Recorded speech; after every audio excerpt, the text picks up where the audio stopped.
asalaamaaleykum wa rahmatullah bokk Sénégal bokk sunu gaal ñoo ngi leen di nuyu di am mbégte toog tey ngir waxtaane ak yéen ci actualité mais actualité politique ak communication politique. Dans ce pays aujourd'hui dañu gis ne homme politique yu bëri ñu ngi bëgg a distingué wu ci benn semblant de rival politique bu am entre deux leaders, non disons pas deux leaders, benn leader ak son poulain. Je veux nommer le leader de PASTEF, Ousmane Sonko, et son poulain devenu président de la République, Bassirou Diomaye Diakhar Faye. Wolof moo doon yàgg a wax ni ñaari kuy duñu bokk mbalk, mais fii du ñaari kuy benn kuy moo fi am. mbalka mi nag benn la benn 16 ñaari objectif en politique li xaw a doy waar la pour nga gérer ko. Un président élu normalement ñu confier ko un projet bu mu war a yóbbu ca fa ñi defar projet bi bëgg, mais ci biir bëgg-bëgg bi mu am beneen projet ci kaw projet bi. Ma expliqué. Un projet d'avoir un deuxième mandat moom la ki yor projet jàmbur dal pas projet jàmbur projet bu ñu jàpp ne si la bokk, mais est-ce que dëggantaan yóbbu na projet bi waaye li leer mooy am na beneen projet. Coalition bi nekkoon Diomaye président mujjee nekk coalition président Diomaye. Depuis moom Bassirou Diomaye Diakhar Faye nekk président de la République du Sénégal waa PASTEF doon xaar mu yëkkati ay jéego jëm ci saafara yenn si ñu jàppoon ne ay dysfonctionnement la yu amoon ci nguurug Macky Sall, maanaam def reddition des comptes parce que dañu jàpp ne ñooñuy Macky Sall dañu caaxe alalu réew mi ci lenn lu nga xamante ni jaarul ci yoon, gestion opaque nébuleuse ak recrutement yu nga xamante ni kenn mënul la wax nu mu expliquer ni mu bonee. mën nañ ci jël exemple ni misaal poste li ko tax mu sëngem ba daanu bokk na ci ay recrutement yu ñu jàpp ne teguwul ci yoon. Port autonome de Dakar, mais bi fa Waly Diouf Bodiang ñëwee bi mu defee ay auditam dañu gis ne y avait énormément de postes fictif, coude et j'en passe.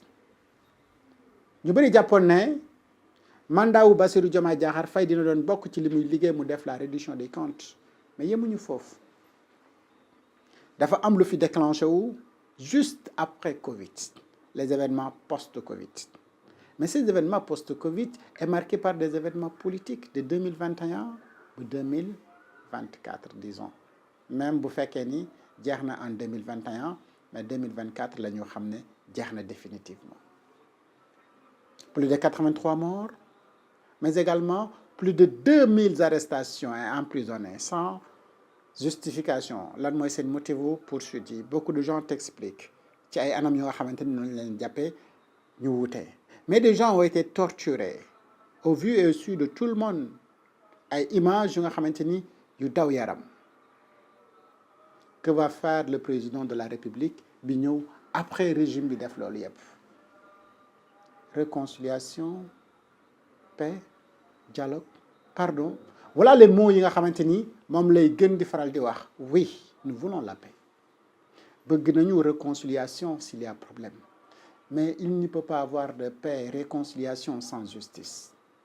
Et ce peuple-là, dont moom la ñuy wax ne la justice est rendue à son nom, réclame toujours la justice. Et lan moo empêché loolu. Voilà déjà ñu nga xamante ni moom la ñu nemmeeku et des manquements yu tax beaucoup de gens se disent fan la rupture bi jaar. Mais à notre grande surprise dañu xëy benn jour le 8 novembre benn terra meeting am le leader de PASTEF informer l'opinion nationale et internationale que coalition ñoom bi ñu tëggoon pour porter la candidature de Bassirou Diomaye Diakhar Faye am na yeneen yu nga xamante ni mu ngi ci am et pas du tout catholique maanaam ñoom nañu ko bëggee woon ki nekk njiitum réew mi fi mu toll nii mu ngi ko bëggee tëgge neneen te pourtant ay weer ci ginnaaw dafa waxoon ne day démissionner de toutes ses responsabilités yi mu am ci parti Pastef parce que dafa bëgg nekk au-dessus de la mêlée maanaam ay waxum politique bëggu ci nekk mu bëgg nekk le président de la République de tous les Sénégalais mais il s'intéresse ainsi ci benn coalition Diomaye président objectif bi li mu ko layalee mooy dafa bëgg fexe ba coalition boobu noonu nekk coalition buy défendre di vulgariser mais li nga xamante ni moom mooy liggéey yëpp gouvernement bu Sénégal et pourtant gouvernement bu Sénégal les ministères les directions ñoom ñëpp kenn ku si nekk am nga service de communication seen service de communication yi suñu defee li ñu war a def ni liggéey y aura pas de problème pour communiquer mieux le premier ministre du Sénégal ci règlement intérieur bu Assemblée nationale mu ne faaw ñu respecter li nga xamante ni moom mooy calendrier bi maanaam les questions d'actualité chaque 3 mois gouvernement bi dina jàkkaarloo ak les députés pour mën a wax également si seen résultat même bu fekkee ni seen direction yi sont pas assez efficaces pour communiquer ci ñoom li ñuy def ils auront l'occasion devant les députés de s'expliquer alors ba léegi nit ñi di laaj donc lan mooy pertinence su moom le président de la République bëgg ngaraanu ci ab coalition bu nga xamante ni atteindre na son objectif parce que coalition électorale la mooy ki nekkoon prisonnier et ñu emprisonné ko injustement parce que justement dafa bokkoon ci benn parti politique buy wootee combat politique di indi ay arguments et que moom mu nekkoon le secrétaire général ci boobu jamonoy parti boobu ñu jàpp ne rôle wala position bi mu nekk c'est gênant nguur gi fa nekkoon jàpp ko ci à partir de benn phrase bu mu bindoon ci Facebook bu kenn doye dal suñu justice yow mi bëggul woon doye dal justice wax ñu tey li ngay def nan lañ ko mën a tuddee mbaa lii niroowul ak kuy doye dal justice alors ñu ñëw nag ci lii nga xamante ni mooy véritable jàngat bi teg nañu coalition Diomaye président nee nañu new look ak fukk ak ñett ci ay articles yi nga xamante ni moom mooy régir naka la ñuy doxee bés bu ay lañ ci teg maanaam une semaine moom Ousmane Sonko le leader de Pastef woo ñamu wax ne noonu la bëggee woon ñu ànd def coalition bu tudd APT daja ak ñoom waxtaan ak ñoom ci naka la bëgg ñu demee ci élection locale yi ñu jëm en 2027 waaye lu ko jéggi en 2029 mu mel ni fi mu toll nii moom ñaari camp yi jàkkaarloo taxawu na mooy dualité bi mu ngi entre Diomaye président ak la coalition APT mais li nga xamante ni moom la jàngatkat yu bëri di laaj mooy ana opposition bi dans tout ça parfois certains se distinguent à l'Assemblée nationale ñi am sens d'info Thierno Alassane Sall Sokhna Anta Babacar Pape Djibril en moindre mesure mais également Tafsir Thioye est-ce que figure yi ma tudd nii en politique am nañu appareil buy permettre ñu faire face à Diomaye président ou la coalition APT? La réponse elle est automatique non.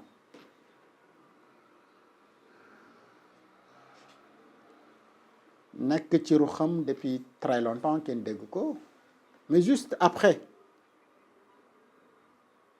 bi waa Diomaye président defee seen soi-disant assemblée générale kenn dégg ko mu wax mais il a fallu que Ousmane Sonko réagisse ak la coalition APT pour ñu dégg ko mu wax ko ne Pastef va perdre lamentablement le pouvoir je veux nommer Khalifa Sall mbaadu moom tamit dafa bokk si ñu njort ne day dem pour allier ak Diomaye président parce que quand même depuis l'arrivée de président Diomaye Diakhar Faye au pouvoir ñu njortoon ne tout au début de def ay activités politiques ñeel ko parce que jàpp nañu ne amul lan lu nga xamante ni dina ko taxali ak son mentor di Ousmane Sonko en politique et lui-même yàgg ko wax à travers ay émissions yu bëri yu nga xamante ni am na occasion jàkkaarloo ak la presse sénégalaise parfois même par la presse internationale di wax des relations profondes yi nga xamante ni am na ko ak ki nga xamante ni moom mooy Ousmane Sonko mais ces relations là ñu bëri dem sax ba ne amul dara lu ko mën a yàq parce que il était très rare de voir nit bu la tuddee doom tuddee sa waajur doom ñu jàpp ne humainement amul lenn du privilège ci àdduna lu war a mën a tax ba kooku jox la ginnaaw mais parlons de la réalité politique au Sénégal Ousmane Sonko wax la ko répété waat la ko ne la fi mu toll nii man ak Bassirou Diomaye Diakhar Faye bokkatuñu gis-gis en politique et ça fait penser à beaucoup de Sénégalais Thomas Sankara comme révolutionnaire mais Ousmane Sonko qui tient toujours le bon. Mais qui avait éliminé Thomas Sankara? Son ami Blaise Compaoré. Je passe. Li ma ci xalaat xam ngeen ko suivez bien mon regard. Et d'autres ont pensé également à Mamadou Dia et Senghor. Deux cas de figure yi bokkuñu. Parce que ici Ousmane Sonko moo nampatal tete jàngal politique ki nga xamante ni moom mooy Bassirou Diomaye Diakhar Faye élire ko wutal ko majorité teg ko à l'Assemblée nationale gis ngeen différence bi ni mu toll ma samp laaj di laaj ndax politique war na dem ba tax ñu yegg ci yenn considération yii nii et kenn ku si nekk comme ni ko le président de la République Bassirou Diomaye Diakhar Faye waxee ci assemblée générale bu Diomaye président kenn ku si nekk da nga war a ay am ambition personnelle parce que boo amul ambition personnelle mënoo ni da ngay jiite ay ambition d'un peuple c'est vrai mais ambition personnelle est-ce que war na tax un homme politique delluwaat rétropédalé ci ay kàddu yu nga xamante ni moo ko waxoon parfois mu dox dugg ci réseau yi dajeeg ay vidéo benn youtubeur bu tuddoon Bassirou Faye ci benn chaîne bu tuddoon Jotna Média mu doon wax ne li gën a bon ci réew mooy président dem ba nga xamante ni sa kàddu amatul benn valeur yàlla nañu yàlla musal ci loolu yàlla bu mu dal suñu président Bassirou Diomaye Diakhar Faye alors fi mu toll nag fi ñu toll actuellement au Sénégal mooy que ni ñaari camp ñoo ngi jàkkaarloo jëm ci ay élection locale mais également probablement élection présidentielle mais xam nga ce qui est important dans cette analyse même bu fekkee ni moom Ousmane Sonko mu ngi artu ne dissolution assemblée nationale bi ñuy rumbandaat parce que ñu bëri dañu jàpp ne composition wu assemblée nationale bi nii arrangé wul ki nga xamante ni moom mooy Bassirou Diomaye Diakhar Faye parce que majorité des députés les 130 députés sont au contrôle de Ousmane Sonko et que loolu arrangé wu ko donc ñu bëri jàpp ne bu yeggee si ñaareelu atam président de la République constitution bi may na ko ngir mu dissoudre assemblée nationale boobu noonu moo tax mu jaar moom ak ay député moom Ousmane Sonko ne faaw ñu fexe nu ñu tëggee ay loi yu ñu dugal ci assemblée nationale ba président bu yéeg Sénégal si sa mandat mënoo dissoudre ñaari yoon li nga xamante ni moom mooy assemblée nationale sinon ñaareel bi yoon boo koy dissoudre day fekk yow sa bopp nga démissionné si sa poste de président de la République pour nga ànd mabbal sa nguur ak nguurug assemblée nationale loolu pour protéger donc sa majorité parlementaire à l'Assemblée nationale ndax fii réew mi toll Ousmane Sonko xam na ko économiquement que ni Sénégal mënu la dissoudre Assemblée nationale préparer waat pour defaat des élections législatives parce que loolu budget bu Sénégal fekk ko parce que 4e sous-sol la ñu fekk Sénégal ba ñu am problème pour mën a fay sax suñu dette mais il fallait ñoom ñu xool yan pexe la ñu jaari ba mois de mars bi li ñu warloo woon ci ay bor yu ñu war a fay ñu mën ko fay. Et cette solution premier ministre ak son gouvernement am na ko ba donc Sénégal génn ci loolu. Alors bu fekkee ni da nga am ay ambition pour développer le pays donc lépp lu nga xamante ni day tax Sénégal nekk ci guuta da nga koy daw. Et ñeneen ñi mën nañu ci am une lecture politique mais c'est pour protéger majorité mais je vois man autrement c'est plutôt pour protéger le Sénégal ndax xam nga ñi nekk ci geneen wet gi mën nañu wax président comme da nga am benn coalition bu nga xamante ni moom ngay compter pour amaana nga mën ci am deuxième mandat mais dafa am ay avantages ak intérêt ñu nga xamante ni loolu moom mooy indi gaañi ci coalition mooy poste de nomination wala poste électif. Alors ñu élire ci yenn poste yi bokkuñu sa coalition pour nga récupérer leen faaw nga fexe ñoom ñu utiliser appareil bi pour mën a gagner seeni localité et pour protéger seen localité yooyu noonu ils seront redevables à donc la coalition. Élection donc dañuy dem législative mais boo tasee assemblée nationale cumuler ko ak élection législative dina la mën a peut-être permettre ñenn ñi nga xamante ni ñooy bokk ci sa coalition score bi ñuy am dina la mën a permettre au moins nga am quelques députés. Ce qui est à noter mooy cette coalition Diomaye Président 0 député la am à l'Assemblée nationale. Vous voyez un peu benn coalition bu am 0 député à l'Assemblée nationale donc bu ñu distribuer Assemblée nationale à quel que soit lii amat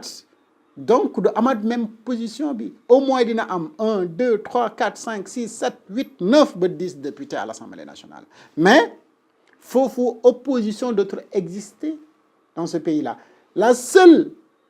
leçon qui sera valable mooy la leçon que Ousmane Sonko joxe en politique mooy en 12 ans d'existence Pastef réussir na pour yóbbu ñëpp retraite ci politique ba tey ñuy wax dualité au sommet de l'État c'est-à-dire aujourd'hui 2 camps ñoom ñoo jàkkaarloo ci langue politique gu Sénégal te ñoom ñaar ñëpp bi ñu commencé dugg ci politique ak léegi 12 ans rek lañ fi def te pourtant am na ñu nga xamante ni def nañ fi plus de 40 ans de politique ñoom ana seen xam-xamu politique ak seen li ñuy wax ne dañu aay ci politique. Alors Ousmane Sonko est en train de montrer à cette vieille école politique que méthode bi ngeen doon utiliser pour def de la politique mosul nekk méthode bu baax bi que moom mooy le maître du jeu mais même ñi mu jàngal aujourd'hui ñoom ñooy nekk chefu ñi nga xamante ni ñoom lañ fi fekkoon donc seule personne bi nga xamante ni aujourd'hui moom moo maîtriser game bi comme on le dit. Qu'est-ce que la coalition Diomaye Président peut servir au président Diomaye? Qui trouve la réponse? Yéen lay laaj, chers internautes. Man à mon humble avis dama jàpp ne c'est une coalition bu koy desservir mais pas di ko servir. Je m'explique. Bu fekkee ni l'objectif de la coalition c'était de rendre visible li nga xamante ni moom mooy les activités du gouvernement mosuñu see nekk en tout cas man mosuma ko gis mais tax na même mu nëbbu les activités du gouvernement. Les gens parlent plus de la coalition que les actions du gouvernement. Ne serait-ce que loolu waroon na tax ñu fexe nu ñu fàttee donc cette coalition Diomaye Président. Eh bien ndax mën na ko may mu gagné benn cabine téléphonique? Man je ne suis pas un homme politique donc je ne permettrai pas mais utiliser même terme yi que le premier ministre Ousmane Sonko que ni coalition boobu ña fa nekk ñëpp kenn mënu la gagné benn cabine téléphonique. Mais ñu def taxaw seetlu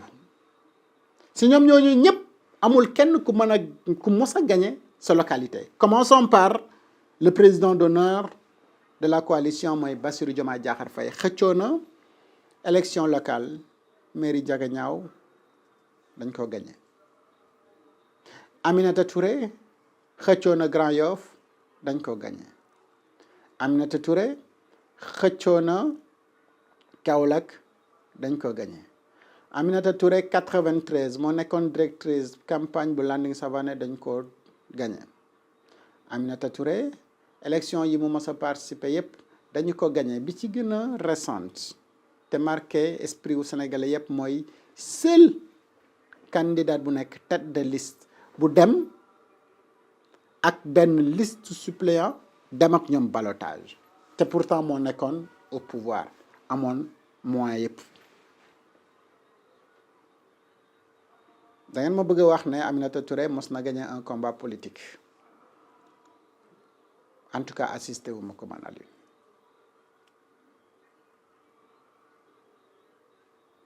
oui Serigne Gueye Diop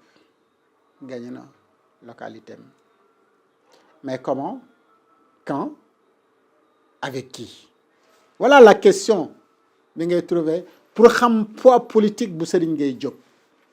aujourd'hui boo ko bëggoon contextualiser bu demee Sandiara di laaj mairie ba du ko gagné c'est ça la triste réalité 278 maires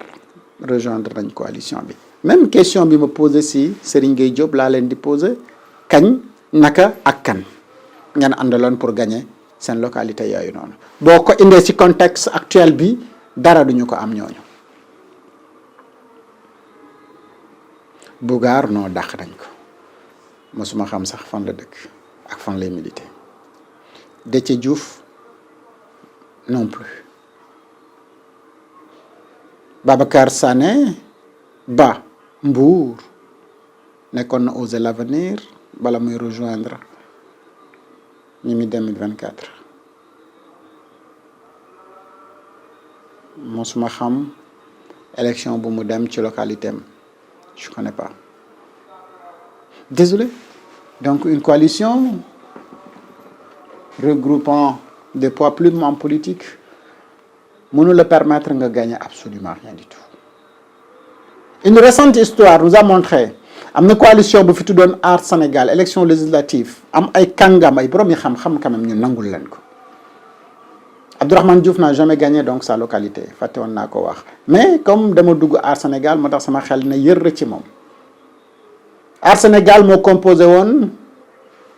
à la tête Thierno Alassane Sall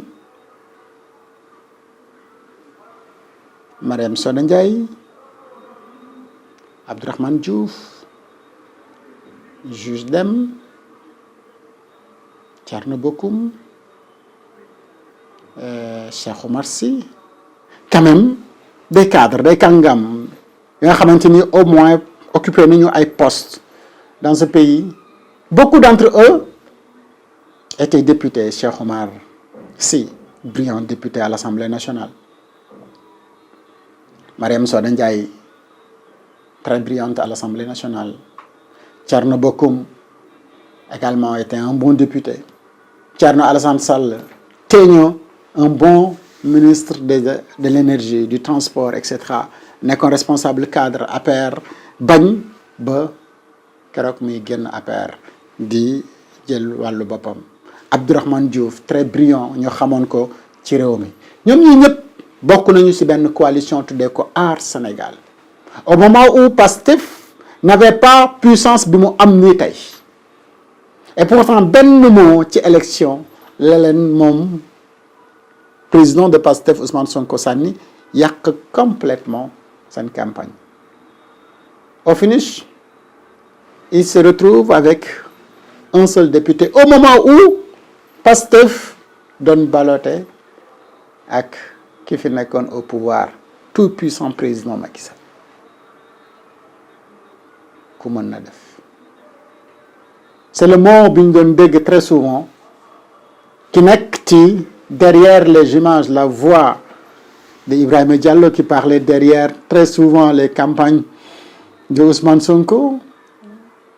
doon ko wax ñi doon rivaliser ak moom. La bataille de Kaffrine telle que récitée par Dame Mbodj di montrer détermination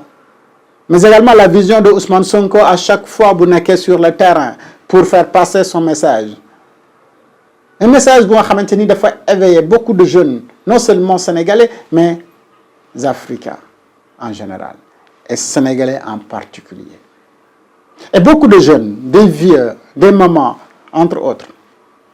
dañu identifier woon ci discours boobu mooy lan dañu bëgg moom suñu bopp la souveraineté et de 1960 à nos jours mosuñu gis un homme politique qui avait le courage de tenir un tel discours bu dëggu donte ñu nekk ci opposition bi leneen la ñuy gis très souvent ñu ne la Ousmane li muy xeeñ diwawu ko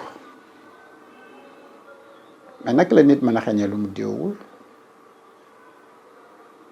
damay laaj donc te ni moom mooy bilan wu li mu jot a def bi mu yegsee si dëkk bi renégociation des contrats dafa nekkoon simple mot d'un homme politicien bu nekkoon dans l'opposition mais une réalité pour un premier ministre qui est au pouvoir ku mën na def très souvent nag xale yi ñoo naan la mbele coow la mais dama la ci yokkal ne am nañu benn président séeréer bu dégg wolof nee na la xuloo ñaari nit ñoo koy def bu kenn di wax rek xuntu la Ousmane mosul tontu ñooñu donc ñooñu mën nañu jàpp ne ci xuntu mi la ñu nekk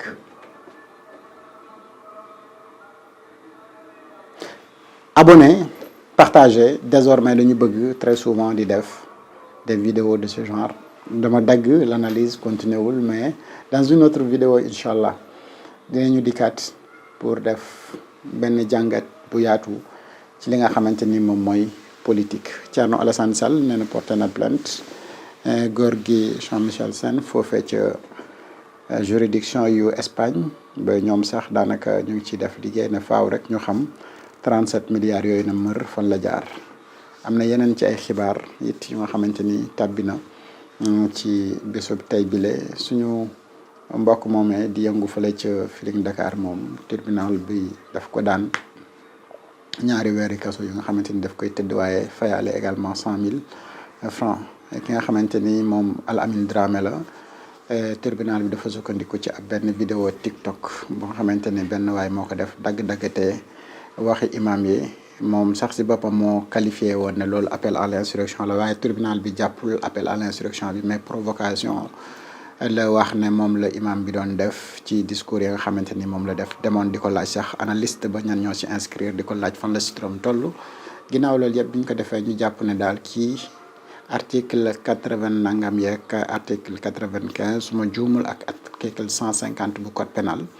provocation directe la wax donc par rapport ak la ñuy toppee imam ba loolu yëpp dara nekkul ci code pénal bi moo tax ñoom ñu doon sàkku ñu relaxé ko purement et simplement mais tribunal bi moom dafa lànk ba kandaar ne du ko bàyyi relaxé purement simplement mu déclaré ko coupable waaye juróom-benn weeru kaso yu mu dul tëdd la ko dal di daan laaj ko nag ab amende bu tolloo ko 500 000 francs CFA. imam nag wax dëgg yàlla place am du kaso loolu bi ñu fekkee ci tribunal bi it am nañu tuuti lu ñu nag métti ndax fa tribunal bi sukkandiku ma jàppoon ne réewum Sénégal waroon na weesu loolu ba parquet bi waroon naa gën a yokk vigilance ci vidéo coupure yi nga xamante ni moom lay jot surtout bu jógee ci TikTok mu jéem a witti vidéo original bi ndax mu war see mën a sukkandiku pour mën a xam dëgg-dëgg lan la war a mën a daane ñi nga xamante ni ñoom ñoo ci nekk leneen ci ay xibaar yoo xamante ni it ruus na file mooy moom Pape Cheikh Diallo mi la jàpp nañ juróomeel faram ci mbirum góor jigéen ñi nga xamante ni moom daal dëgg-dëgg dañ ko koy toppee moom ak gaaña kooku nag ab Camerounais la moom nag ba mu jàkkaarloog enquêteur ya wax na lu bari lu nga xamante ni loolu yëpp dafay dugal ki nga xamante ni moom mooy Pape Cheikh Diallo waaye Ousmane Sonko ba muy dajee conseil national bu PASTEF moom tamit nga xam na ne bés bi nga xamante ni moom la PASTEF di def congrès muy tombé le 13 juin incha allah donc loolu daal moom mooy xibaar yi nga xamante ni fi mu toll nii toog na mais tey jëlee nag dina nekk procès en appel bi nga xamante ni dañ koy def pour les 18 supporters yi nga xamante ni moom la ñu jàpp fële ca Maroc ginnaaw bi nga xamante ni Sénégal am na sacram bu ñaareelu sacram foofee ca Maroc ginnaaw gi nag moo amoon ay échauffourées entre ñi nga xamante ni ñoom ñoo nekkoon ca biir terrain bi moom nag Fadilou Keita Mile mu ngi moom itamit wax lu bari ne CDC dafa perdre 20 milliards yoo xamante ni daal ci tour de mamelle boobee nga xamante ne nañ ci rakku Macky Sall di Aliou Sall ca la loolu yëpp it nag xajul ci ñu dëxañ ko ci xibaar yi waaye loolu ay xibaar la yu ñu leen bëggoon yegle jox leen di daje incha allah beneen yoon ci yeneen waxtaan yoo xamante ni dinañ leen ko amalal fii si Sunugal 24 jaajëf waay.